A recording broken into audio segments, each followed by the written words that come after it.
Oke, terima kasih Bu Elda. Assalamualaikum warahmatullahi wabarakatuh. Selamat malam Bapak Ibu guru, eh, Ahmad Muzakir selaku panitia Analog Teachers Learning. Kemudian Ibu Tere, selamat malam. Baiklah, untuk malam ini terima kasih pada kesempatannya saya akan membawakan materi tentang literasi digital, kuatkan merdeka belajar di era digital. Next, Ibu Helda.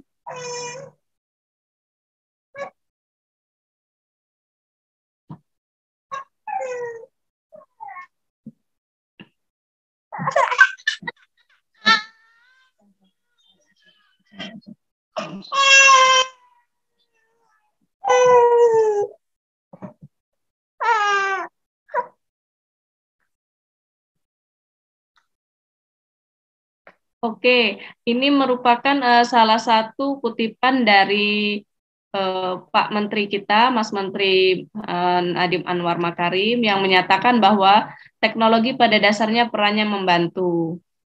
Jadi, kalau menilik pada kurikulum Merdeka Belajar saat ini, apalagi kemarin kita terkena pandemi COVID-19, lumayan lama, selama 2 tahun lebih, kurang lebih 2 tahun kita yang tentu saja berdampak pada pendidikan.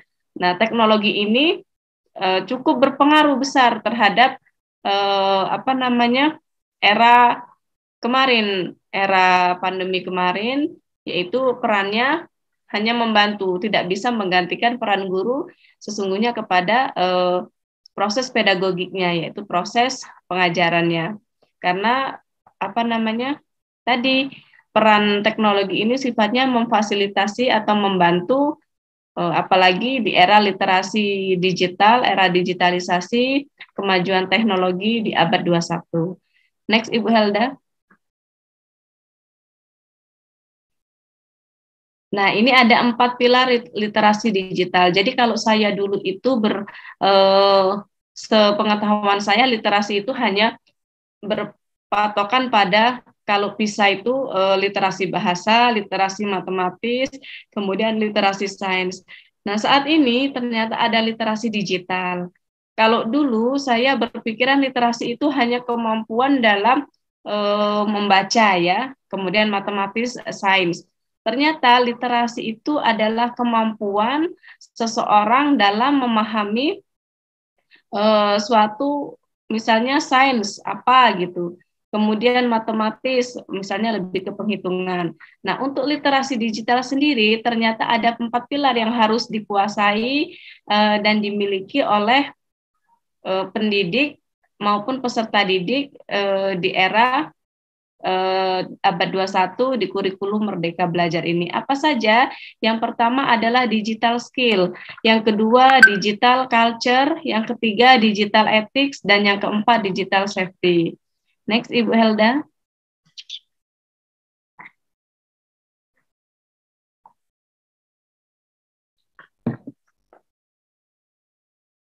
Ibu Helda bisa dilanjutkan. Next. Nah, ini adalah digital skill. Digital skill di sini diartikan bahwa kemampuan tenaga pendidik di sini perannya yaitu guru untuk melakukan dan menyelesaikan pekerjaan dengan memanfaatkan perangkat digital seperti membuat modul ajar yang menggunakan aplikasi Canva. Kita sekarang kan sudah familiar sekali dengan aplikasi Canva. Kemudian membuat video belajar dengan aplikasi CapCut. Kemudian menginput penilaian di platform penilaian misalnya menggunakan platformnya Pijar Sekolah. Lalu penguasaan beberapa platform digital tentu akan sangat membantu dalam guru berkreasi dan berinovasi untuk menjalankan kegiatan pembelajaran di era baru. Nah, ini beberapa software atau platform yang bisa dimanfaatkan sebagai bentuk dukungan dalam membuat konten dalam proses pembelajaran. Apa saja itu ada di slide saya itu, misalnya kegunaan desain, misalnya kegunaannya mendesain modul ajar. Ada yang berbayar menggunakan Photoshop misalnya. Kemudian untuk yang gratis atau free akses menggunakan Canva. Lalu membuat kalender menggunakan Trello yang gratis. Lalu mengedit menggunakan Visco yang gratis. Lalu membuat video pembelajaran menggunakan CapCut yang gratis. Yang berbayar menggunakan misalnya KineMaster. KineMaster juga ada yang free, namun biasanya ada watermark ketika video tersebut di-create atau dibuat. Next, Ibu Helda. Nah, ini digital culture. Pilar kedua yaitu budaya dalam berdigital. Budaya bermedia digital ini beradaptasi dengan perkembangan digital. Seperti apa? Seperti yang dikatakan oleh Menteri Pendidikan dan Kebudayaan, Bapak atau Mas Nadiem Anwar Makarim, bahwa teknologi itu tadi perannya yaitu membantu. Tentunya dengan perlahan mengadopsi aktivitas digital akan menghadirkan efisiensi kegiatan aktivitas sekolah. Lalu diperlukan kemampuan individu dalam membaca, kemudian menguraikan, membiasakan, memeriksa, dan membangun wawasan kebangsaan, nilai Pancasila, dan Bhinneka Tunggal Ika dalam kehidupan sehari-hari dalam adaptasi digital. Next, Ibu Helda. Nah, ini salah satu bentuk contoh sederhana dan mudah dalam kegiatan digital culture pada satuan pendidikan. Yang pertama yaitu presensi digital. Misalnya kita membuat presensi menggunakan Google Form. Kemudian membuat perhitungan dan rekapitulasinya itu lebih mudah karena di dalam misalnya Google Form itu ada keterangan misalnya atas nama Agus misalnya hadir, kemudian berapa persentasenya kehadirannya, kemudian di salah satu bentuknya itu ada websitenya Pijar Sekolah yang bisa mengakomodir penggunaan absensi, kalau di sini presensi harusnya ya, presensi siswa dan guru. Lalu yang kedua, broadcast pengumuman. Nah, sekarang itu seperti tadi dicontohkan oleh oleh narasumber kita, Ibu Tere, bahwa sekarang kalau kita guru mendapatkan pengumuman broadcast pengumuman itu bisa melalui WhatsApp. Kemudian wali siswa, wali murid itu biasanya meminta izin ketidakhadiran anaknya melalui WhatsApp bisa. Kemudian fanpage Facebook juga bisa digunakan sebagai sosial media dalam memanfaatkan broadcast pengumuman. Yang ketiga ada chatting group melalui aplikasi pesan instan, misalnya wali kelas membuat grup WhatsApp kelas, misalnya untuk kelas SMP kelas 7A, 7B, kemudian dimanfaatkan untuk berkomunikasi antar wali kelas. Kemudian bermanfaat juga misalnya wali kelas membuat grup WhatsApp di kelasnya 7A, bisa juga sebagai bentuk pemberian materi, pemberian pengumuman. Selanjutnya ada yang keempat, input penilaian. Nah, penilaian ini bisa dilakukan dengan mudah. Tujuannya sebagai bentuk arsip. Kalau berbentuk kertas kan sekarang ini sudah sering lalai ya, guru-guru mungkin selip hilang, terselip kemana gitu. Kalau menggunakan baik aplikasi maupun berbasis digital ini, selagi kita misalnya menggunakan Google Form, selagi kita menggunakan email, itu tetap bisa diakses. Kemudian bisa juga untuk penghitungan nilai-nilai, baik nilai UTS, nilai UAS, kemudian nilai ulangan harian. Selanjutnya Bu Helda. Nah, untuk pilar yang keempat ada digital etik, yaitu bijak bermedia sosial dan memahami penggunaan layanan digital yang diperlukan kemampuannya dalam menyadari, mencontohkan, kemudian menyesuaikan diri, merasionalkan, mempertimbangkan dan mengembangkan tata kelola etika digital dalam kehidupan sehari-hari.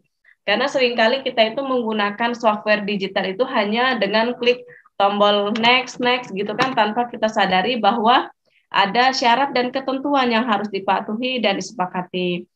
Untuk membuat konten tanpa melampirkan sumber yang dipercaya maupun original ini juga merupakan etika yang perlu kita jaga dalam aktivitas digital. Next, Ibu Helda.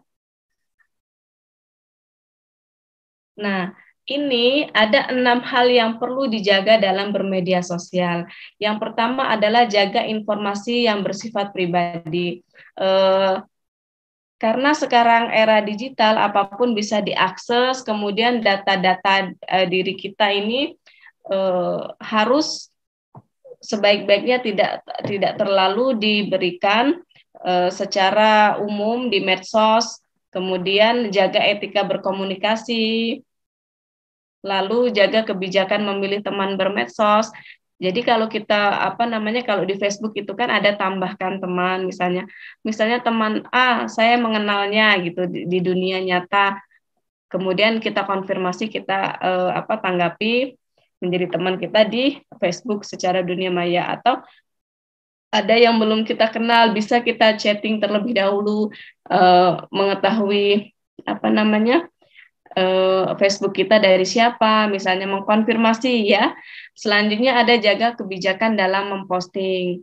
Kita harus pandai-pandai memfilter mana yang harus diposting dan mana yang tidak perlu diposting.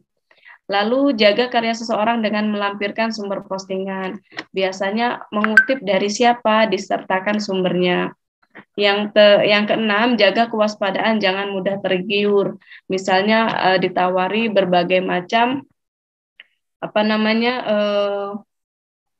promo-promo atau apapun itu yang berhubungan dengan data-data kita harus dikonfirmasi terlebih dahulu. Selanjutnya Bu Helda. Nah, ini digital safety. Digital safety ini yaitu identitas digital user, guru dan siswa itu merupakan privasi yang sama pentingnya dengan data pribadi secara konvensional atau secara manual. Jadi konten yang dibuat guru buat juga merupakan sebuah karya yang harus memiliki nilai. Kemudian diperlukan kemampuan setiap ekosistem sekolah termasuk guru dan siswa dalam mengenali, mempolakan, menerapkan, menganalisis, menimbang, mengingatkan kesadaran perlindungan data pribadi dan keamanan digital dalam kehidupan sehari-hari. Jangan mudah men-share sesuatu yang bersifat digital, bersifat pribadi gitu ya. Harus betul-betul memfilternya.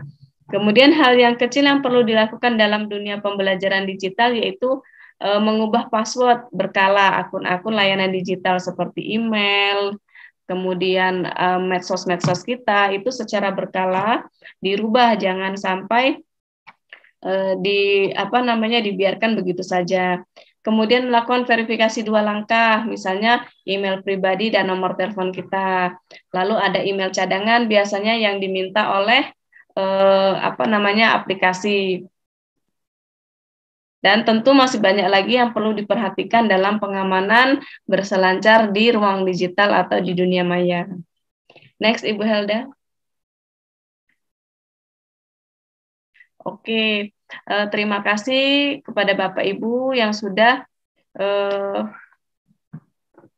ikut sampai ke materi saya pada malam ini. Kepada Ibu Helda, kami persilakan untuk mengambil alih kegiatan sesi selanjutnya.